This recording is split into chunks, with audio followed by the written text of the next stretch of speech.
Hey everyone, thanks for tuning in for another episode of Wildness and Wellbeing. Just a quick heads up, in this episode we're going to be talking about domestic abuse, self-harm and suicide.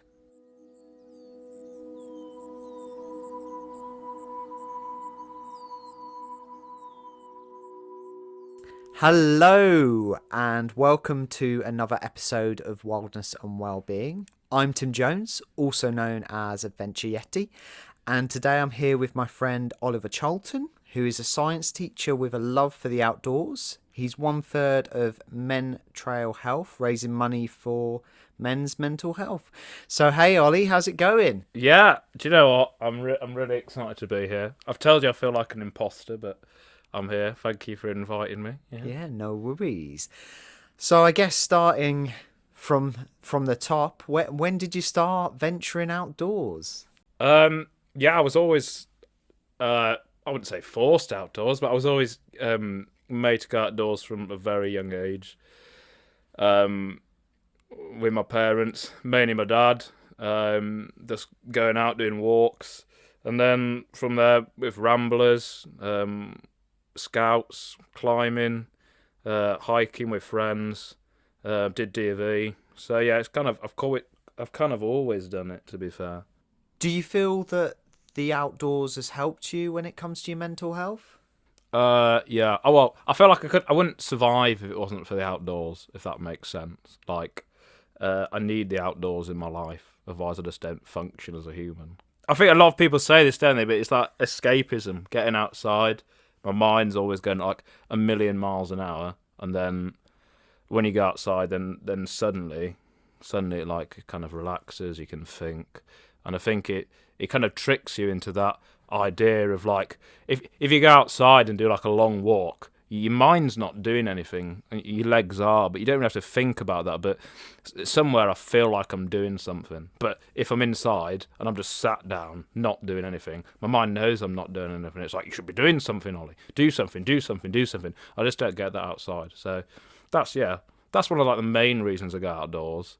When I was younger, my dad was like, he always used to push me, and he always wanted to do like the next everything had to be like one level a bit bigger than anything else. And like, I think it's kind of been a hard transition, and it's not, well, I say it does help me, but from a lot of my life it was like, oh, I need to go outside because I need to do this because it makes me feel better. I was at school and like I'd go out and I'd climb somewhere and I'd feel like, oh, I'm just feel like that adrenaline, like I'm like, wow, I've achieved something. And now I feel like I still need that, but it's okay to also go out and relax. Yeah.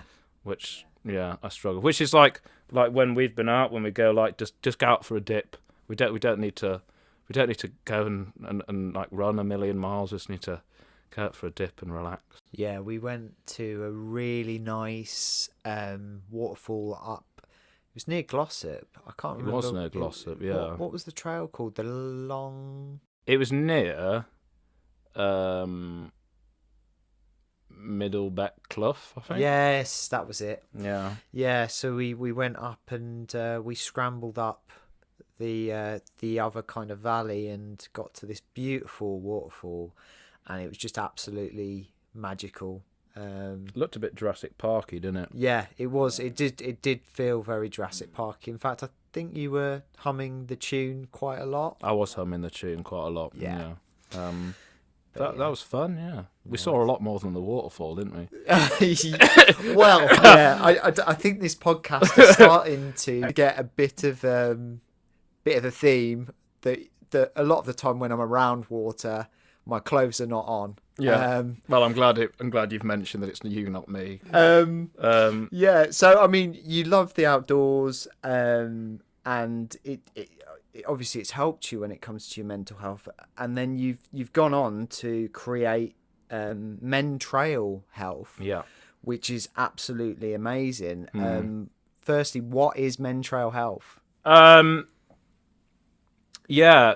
So yeah, Men Trail Health. It's just, well, at the moment it's just three mates wanting to raise kind of awareness for men's mental health, hence the name Men Trail Health.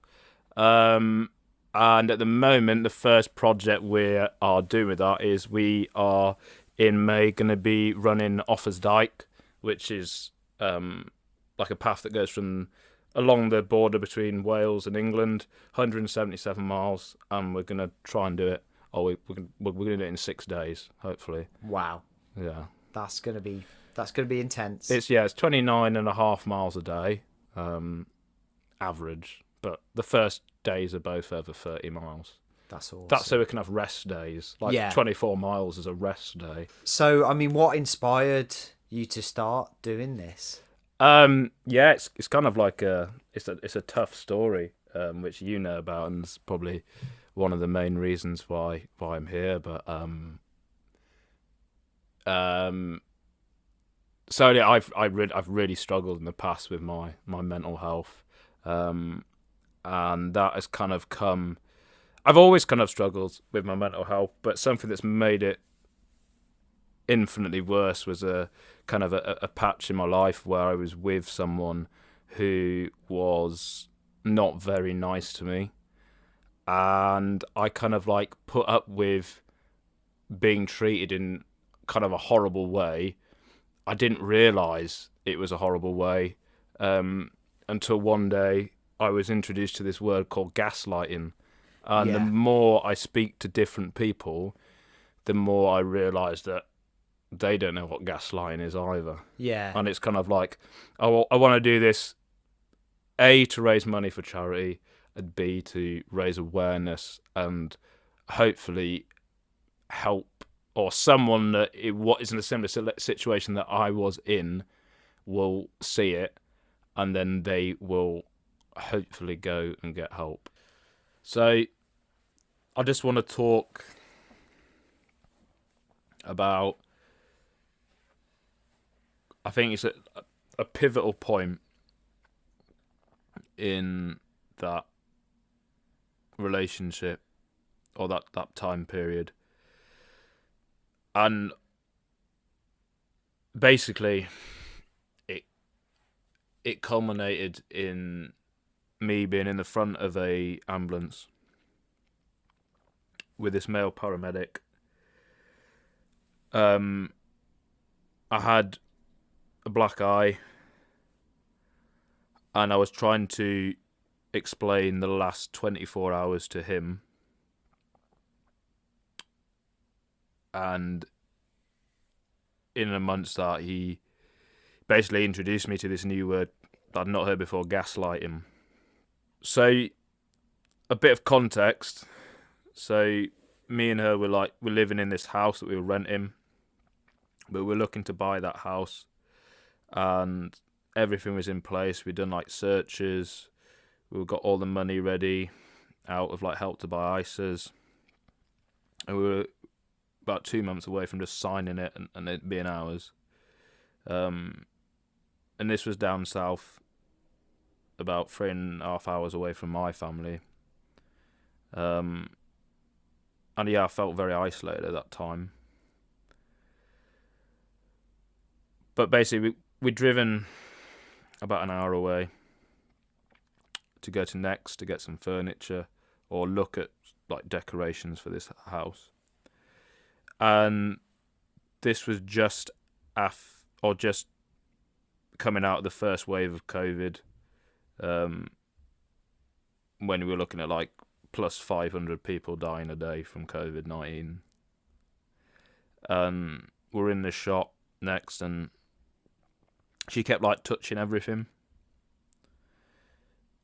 And I said to her calmly, I was like, "Oh, can you please just not touch everything? I'm just worried about COVID." And at that point, she stormed out of the shop. She was like angry at me, saying, "Oh, why do you have to ruin things for me? Why can't we just have nice days out?" And then it was an hour drive back, and throughout that hour drive, she basically just shouted at me the entire way, just calling me like a dickhead. We went to uni together, and she'd say stuff like, "Oh, you're a joke, like everyone hates you." everyone hated at uni or laughed behind your back, they all talked to you behind your back. Saying stuff like, you're the reason why I can't be happy, like you ruin things. Why can't I have anything happy? Why do you have to ruin everything? It got to the point where she was like driving at plus 90 miles an hour down these country roads, like narrow country roads in Suffolk. And I was saying, like, slow down. Again, that just wound her up more. Just my fault. And she just stopped, braked in the road, shouted at me. And it's one of the few times that I kind of lost control on my temper and I shouted at her. She drove back in silence. And when she got back, she started packing her stuff away, like she was leaving. And then she did this for about 5 minutes. And then she'd be like, why aren't you stopping me? Like, don't you love me? Why don't you, like, I thought you loved me. Why aren't you stopping me? Like, you're just happy to see me leave. And then she'd turn that around and be like, no wonder I'm not happy. No wonder I get like this, because I'm with someone that just won't even fight for me. So why won't you fight for me? But at that point, like, I'm literally like mentally dumb, because this isn't like an isolated attempt. This would have happened like already previous times that week. And then that will kind of like settle down, but she'd still be annoyed. And then this occasion, and again, we got back about, it was like early afternoon, and like whenever I'd do anything, she'd always kind of like belittle it, and she'd get annoyed with me. And it could be like something as simple as like the way that I like wash the dishes up, or the way that I've made her something, like a cup of tea. I've done that wrong. And she'll say stuff like, I don't understand how someone could be that thick. I don't understand how your brain works. It honestly stresses me out so much just watching you. I just don't understand how you like basically live your life. Just constantly going, not stopping, shouting. And then she gets stressed, and she'd be like, you're just stressing me out. You're stressing me out. And this time, and it always kind of used to culminate in this, and I'll try and not be too graphic, but she used to dismantle a razor blade and put it in her hands and squeeze them. And she'd look at me and she'd say, like, you're doing this to me. The reason why I'm doing this, the reason why I'm hurting myself, is because you stress me out so much that it makes me feel like I'm going to gouge my eyes out. And she'd have like tweezers in her hand, and then she'd be like flinch it towards me and say, I want to gouge your eyes out. Another time she'd have like knives out and says, I dream about slitting your throat. There's nothing stopping me. If I want, I could slit your throat. When she'd say like, oh, you're making me feel so bad that I feel like I need to kill myself. I'm going to kill myself. And like, she said stuff like this before,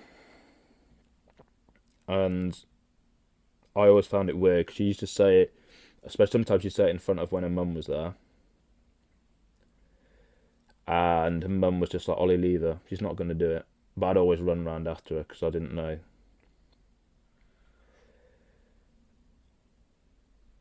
So it kind of got too bad to that point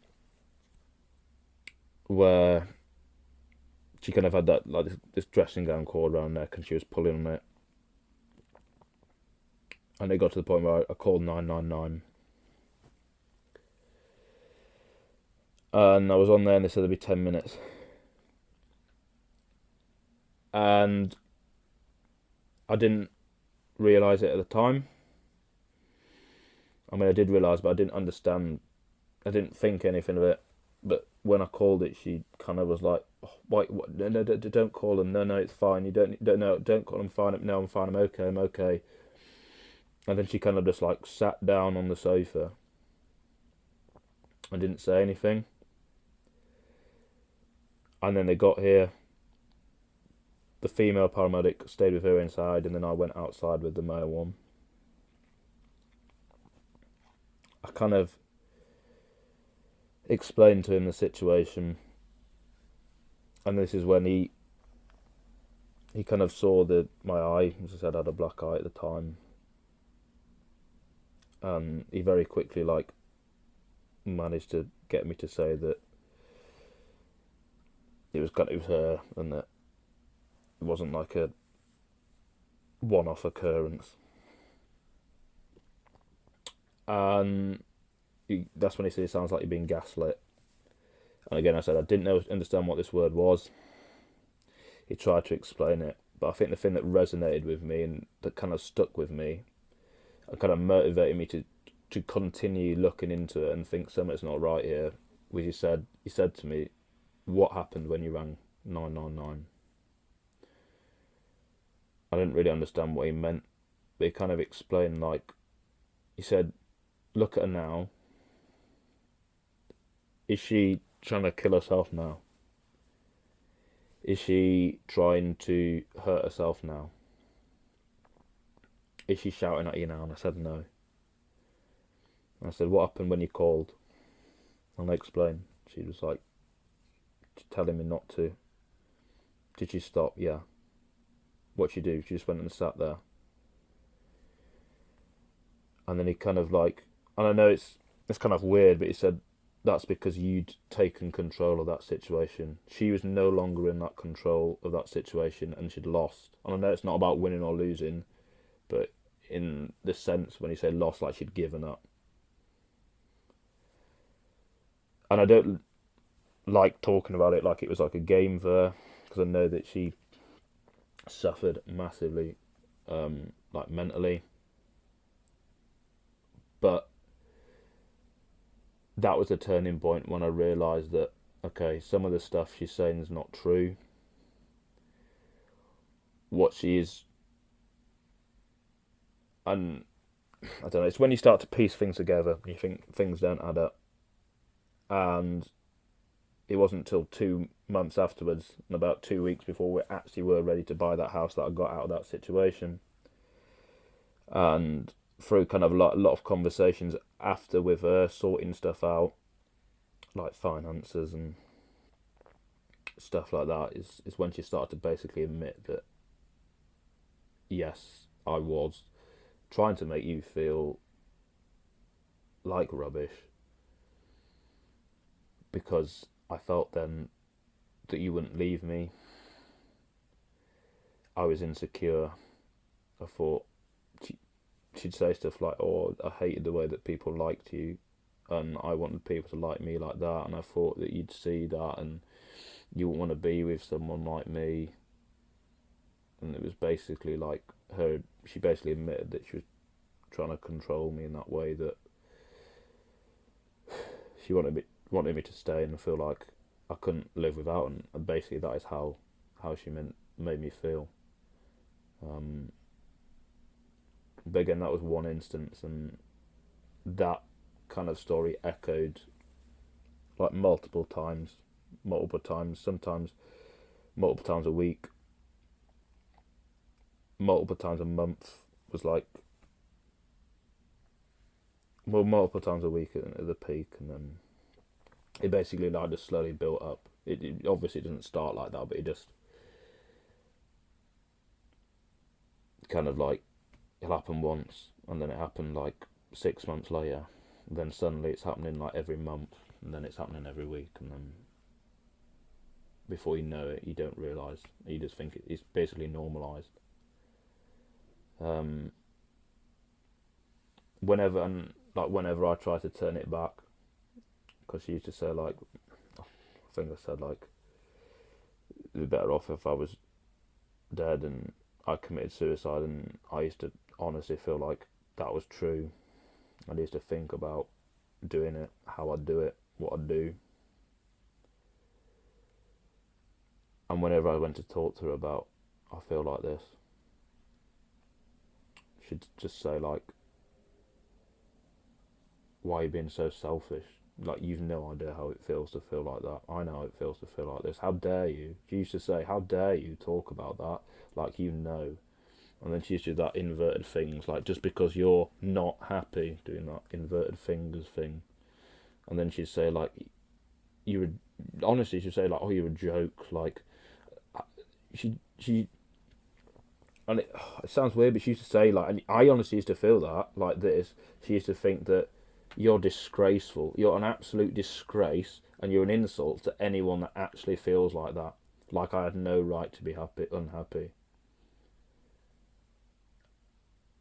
And honestly, it sounds weird, but I did feel like that. And I think that's one of the reasons why I didn't want to talk out, because I was like, oh no, I'm not bad. I'm not as bad as her. I'm not as bad as other people. I'm just a bit sad. And she said, oh, your life's good. We've got a house. You've got a job. You've got no reason to be unhappy. But the reason why I was unhappy was because I was constantly being told about, and it's hard to talk about. And it's 3 years ago now, but basically, any part of my life, any part of my personality that she could degrade, she would. And it's kind of hard being in a situation where you don't realise that's happening. And I feel like I just ranted a bit about that. But if that's happening to you as a person, if you're with someone and you can't speak to them, and when they do, they dismiss your problems, that's not okay. If they're constantly telling you how rubbish you are, if they're telling you that other people don't like you, that's not okay. Talk to other people. I don't like the word second opinion like you're a car, but honestly do talk to other people. Call them out on it. Say, this is what they're saying about me. Is it true? Because trust me, your friends will say, no, it isn't. Why are you putting up with that? Get out of it. And I think, again, like I said, talking to other people was the thing that gave me that strength to get out, because I realised, oh my God, this is... On your own, it's hard to realise how bad something is. It's hard to think, like, oh, this is wrong, because you just don't know, because you doubt yourself. That's the thing. You will doubt yourself so much. You will doubt yourself. And that's what gaslighting is. It's about twisting things, making you just change your perception of reality. But as soon as you start to talk to other people and you get that support and you get that someone else saying, no, that's not okay, that's where the bravery comes from. That's when you can say, no, look, oh, no, I'm not standing for that, and get out. When it came to the kind of, I guess, the physical side of things, Yeah.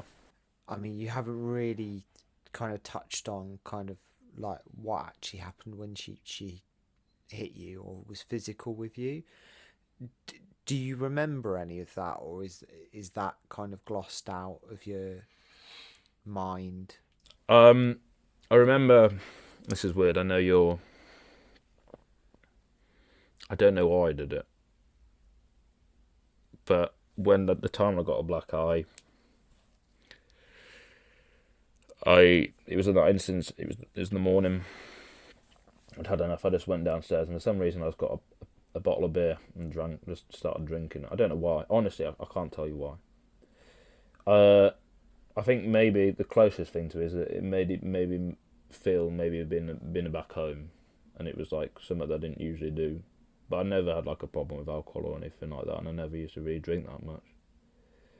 But then she started like shouting at me like, "Oh, what you doing this? Like, now you're gonna say that I've made you into an alcoholic?" And I just remember I was just sat there, I just sat down staring at the bottle. The next thing I knew, I just felt across the side of my face, which it hit me. Most of the time, it's just like a lot of flailing, like just being hit, flailed at. Not, and I say it wasn't like the physical stuff that bothered me, but I don't. But I always feel like I don't want to diminish it, like it didn't happen, because it definitely did. And she just used to like hit me. I used to flinch, but again, that was my fault. She'd chase me around with like a knife. I used to like sometimes just have bite marks on my arms from where she'd bitten me. I remember one time she like went to bite me, and I pulled away. And I was annoyed. I was like, "Why are you trying to bite me?" This was quite early on. I say early on, probably like 2 years in. And she was like, I didn't try to bite. She was trying to deny it. And it was like dark in there. And she hadn't like properly gone down on me. It wasn't a proper mark, but you could see like the imprints. You could just see the imprints of the teeth. And I don't know why I didn't, but it almost like I got to the point where I was like, oh no, maybe you didn't. Do you know what I mean? It was weird. Yeah. Can I just stop? The thing I don't like is that when I talk about this in my head, all I think is like, oh, it's my fault. Do you know what I mean? So, I'm going to tell you something. Yeah. Yeah, it's not your fault. Yeah. And, mate, like, that must have been so hard. Like, so hard to just come out and, I mean, the experience, but to actually come out and relive it. Yeah. Yeah. I know that's extreme, and not everyone's like that, or some people are. But the everyday thing, like what was it like every day? She used to make me feel like, on one hand, that I was amazing. I was the best boyfriend ever. That she couldn't live without me. I was wonderful. But then, another second, I was horrendous. I was the reason why she was upset. I was the reason why she was depressed. Everything I did was annoying. I could, like washing up, hoovering, the way I spoke, or things that I said. That annoyed her. I did that wrong. She couldn't understand how I could be so thick, how I could be so stupid. Why are you like this? The way that you are is making me annoyed. You're the reason why I'm annoyed. And then she just shouted at me, just go off. When she was in a bid mode, just go off. And once it started, it didn't stop. And I knew it wouldn't stop. So you're looking at from maybe 9 o'clock at night to 4 in the morning, just being shouted at, being told how rubbish you are. And I think the main thing with gaslighting is stories change, and you kind of get blamed for everything. And yeah, Mate, I'm so proud of you for saying this, because I think it's such, like I said, it's such a tough thing to relive. But I think domestic abuse is just wrong, and I think the inspirational part of this is kind of that you got out of it. I mean, I think the main question I've got for you now a little bit, and maybe if anyone else is suffering from something similar, is how did you get out, and how can they get out? Yeah.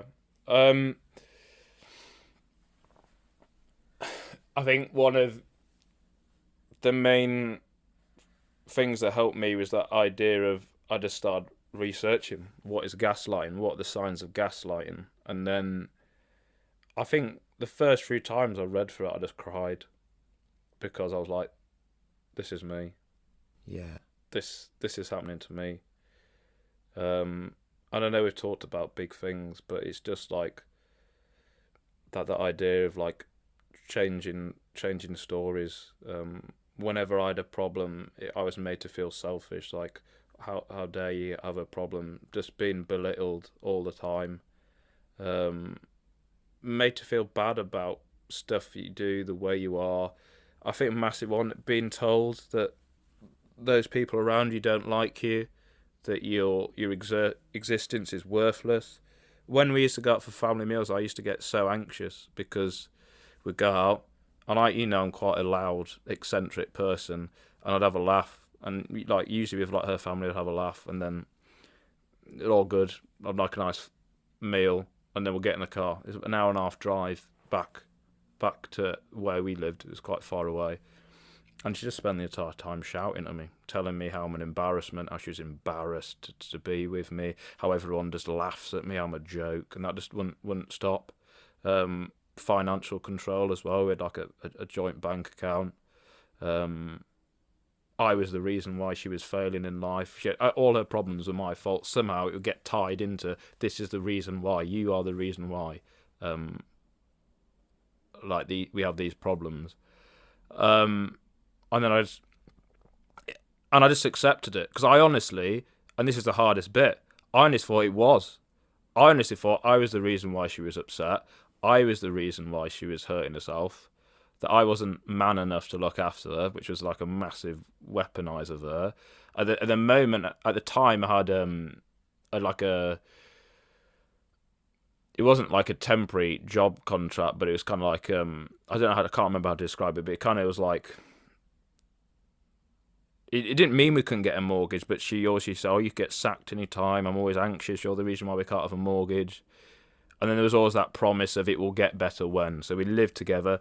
I lived about an hour and 3.5 hours away from my house, or my home, my family, and I basically wasn't allowed to go out and do the things I want. I say about love the outdoors. Well, I know how it feels to have that taken away from you, and kind of it being treated like it's your treat. Like, oh yeah, you can go out and go camping for maybe twice a year. That's your treat. I let you do that. You should be grateful, rather than that just being a normal part of your life. That was hard having that taken away. Yeah.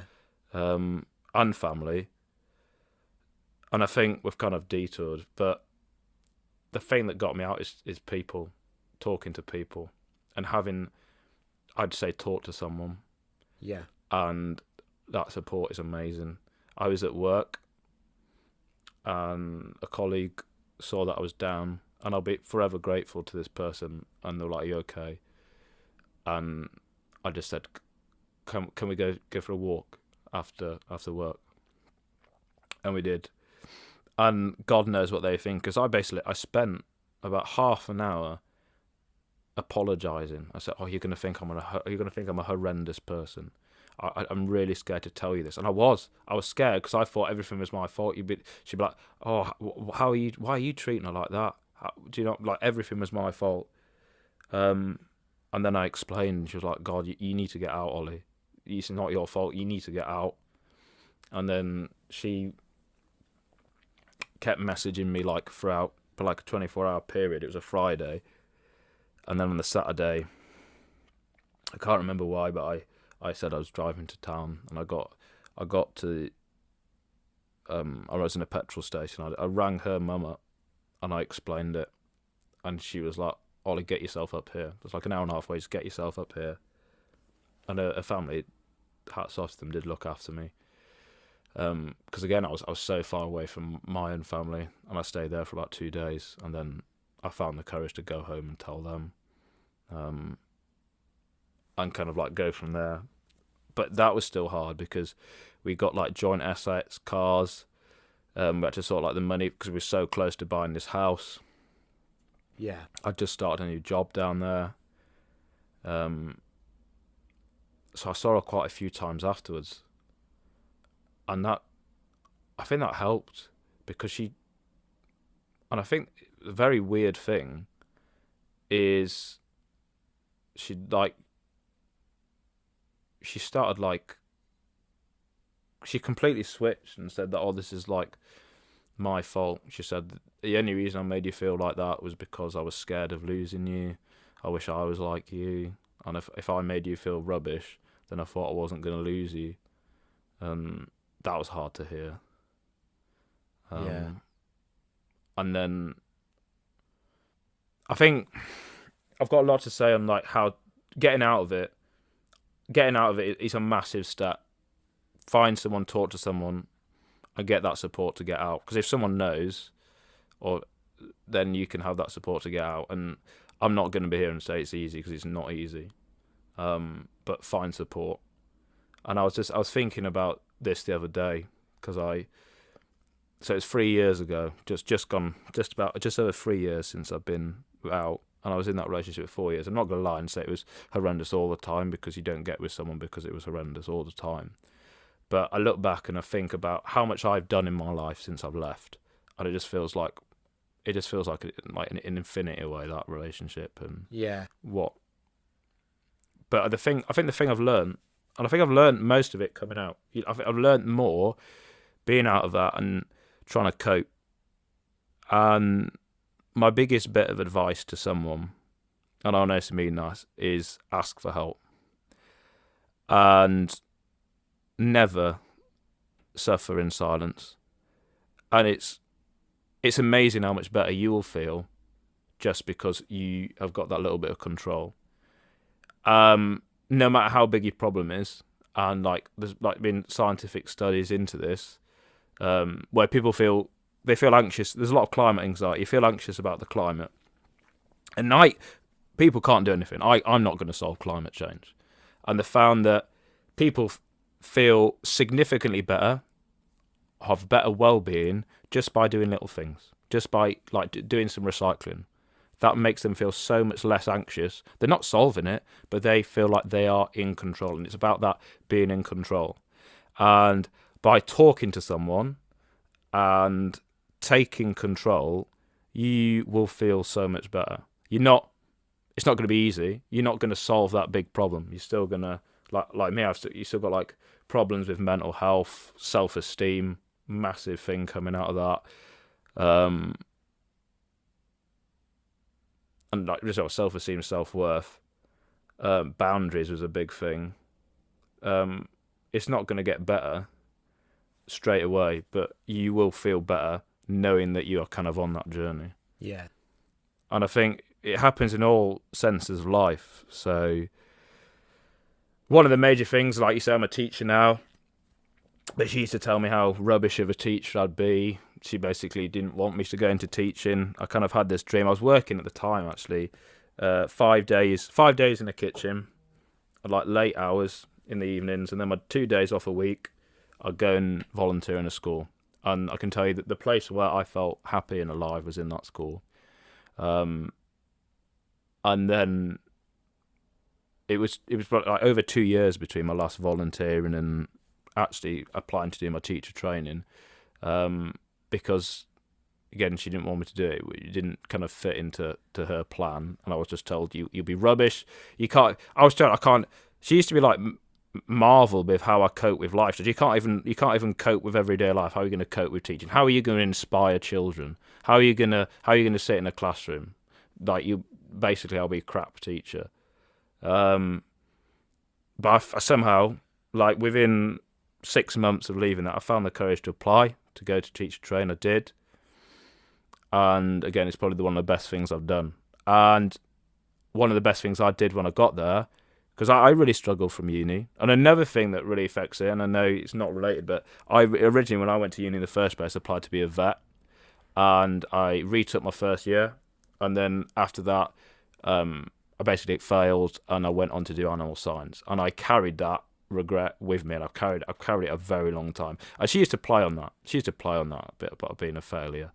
And I knew I was scared. I did not enjoy uni that much, so I was scared going back. And I think within 2 weeks of being there, I found the strength to go and speak to the person at the university, and I was like, "Look, this has happened. This is how I feel. I'm scared out of my mind." And she was like, "Ollie, I'm really glad you've taught me. Here's the support I can offer." And every time I got an assignment, because I'm not good at assignments, but I'd always like hunt down who said it, talk to them, like, "Oh, I don't know where to start," and I'd probably spend a few days wallowing in it, getting sad. But then you go and speak to someone, like, all you have to do is set it out like this. This is how I do it, and you feel better. I feel in control. I feel amazing again. And then it's just, that's one example. But again, whenever I'm struggling with my job and I don't know where to go, like with a certain class, or I'll go and find someone, because they'll come and help you. People are amazing, and go and find those people that will help you. Surround yourself with people, and if they don't, they're not worth your time. And if the person you're with, which I found, doesn't want to support you, they're not worth your time either. Yeah. Mate, I'm just going to say I'm super proud of you for sharing your story, because that must have been really, really difficult. Yeah. And it's just super inspiring as well, just to hear how you got away from it, and how you pursued that career, and you're now, I see you blowing stuff up on parents' evenings. Yeah. Not the children. No, not the children.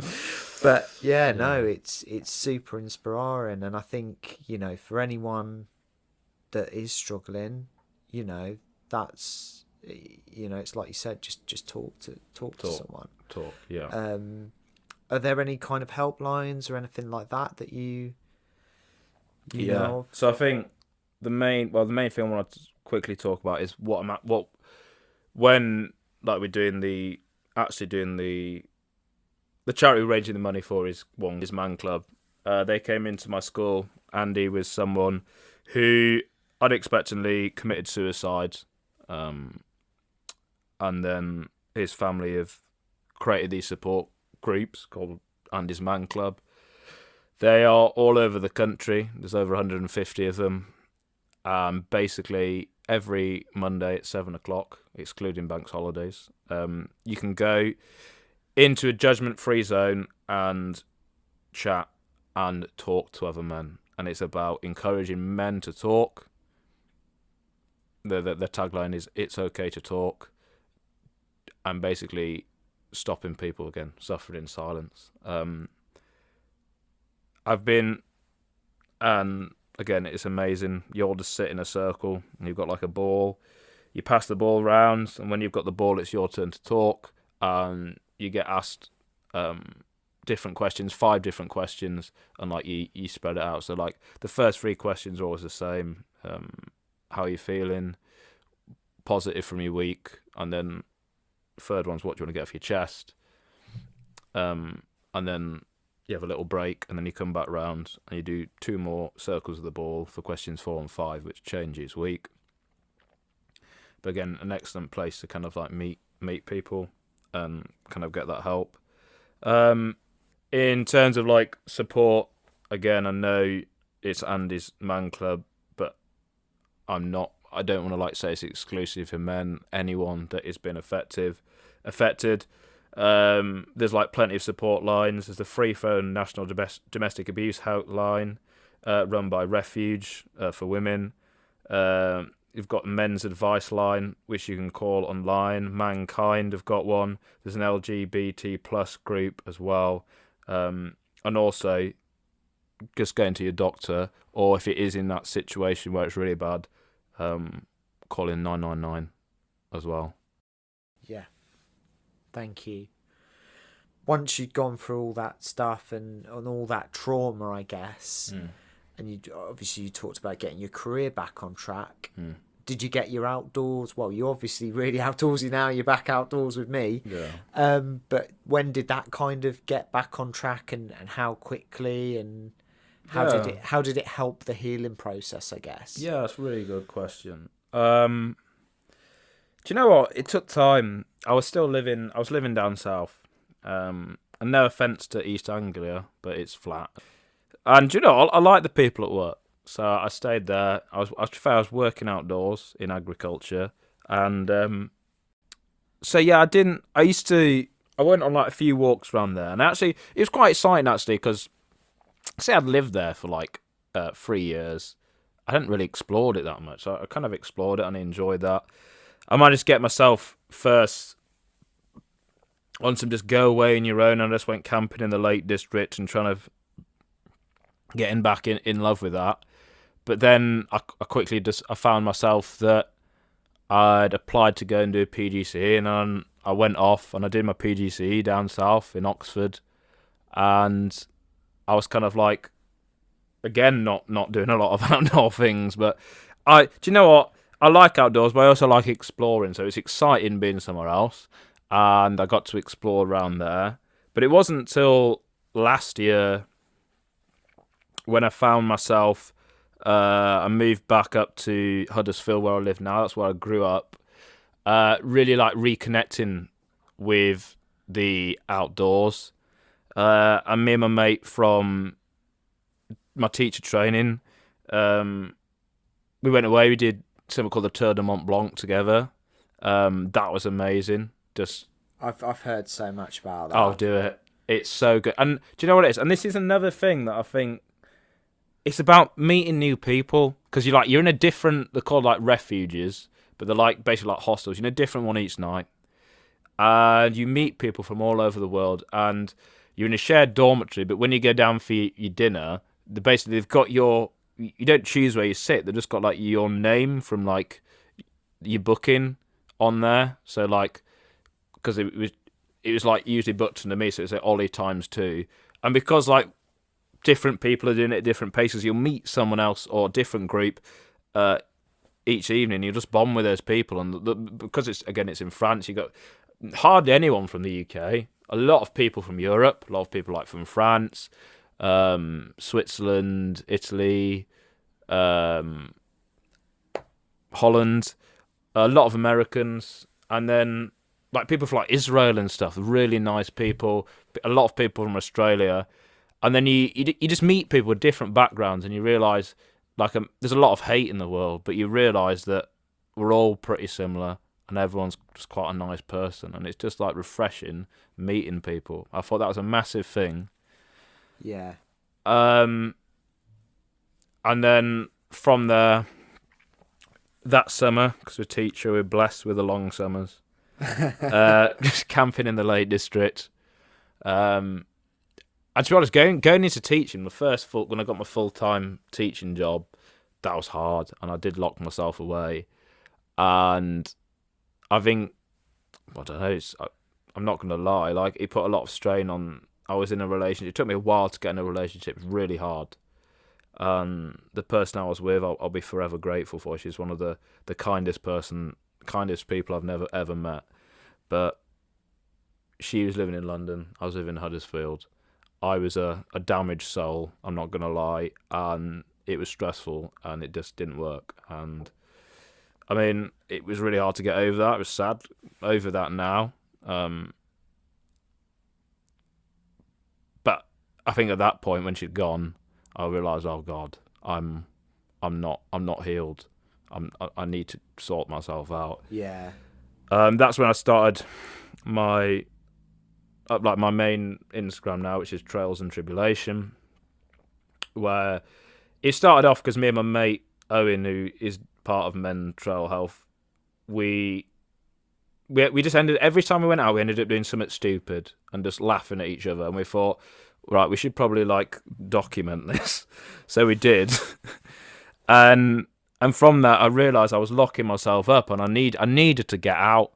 So I just started every weekend going out, booking like youth hostels, meeting new people.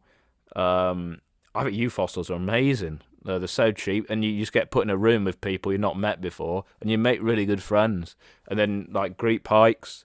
That's how I met Jen, which is how I met you. Yeah. It's just about forcing myself to get outside, and eventually,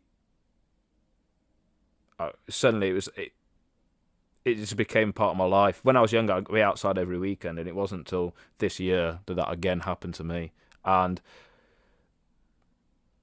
I know it was 3 years ago, but honestly, me last year, night and day. Like, as in, like, the person I was. It's that's... And it's... I know people say it's all about, like, constant growth, but it really is. And, again, I wouldn't be here, or I would not be the person I am if it wasn't for the support of those people that are around me. And, again, just asking for it. And I think... I'll keep going on this, but my main message is... It's not easy, and it's not a short journey. It's very hard. I'm not going to lie. It's very hard, but you can do it. And the hardest bit is to find the strength to do it. And the strength to do it is easy to find. It's from the people around you. So, yeah, thank you so much for coming on, Ollie. I can't even in words say how grateful I am that you've come on and told your story. It's really inspirational. Can I give you a hug? Yeah, you can give me. But could I say thank you very much for having me on. But yeah, how do people donate to your cause? So the main way is the Men Trail Health page, Instagram page. There's a link on there, and that goes to a GoFundMe page where you can donate. And if you're interested, when we do the run, we'll obviously, or running up to it, we'll be posting updates and stuff. As basically making fun of each other and getting through that. Nice. Yeah. Thanks, Ollie. You're welcome.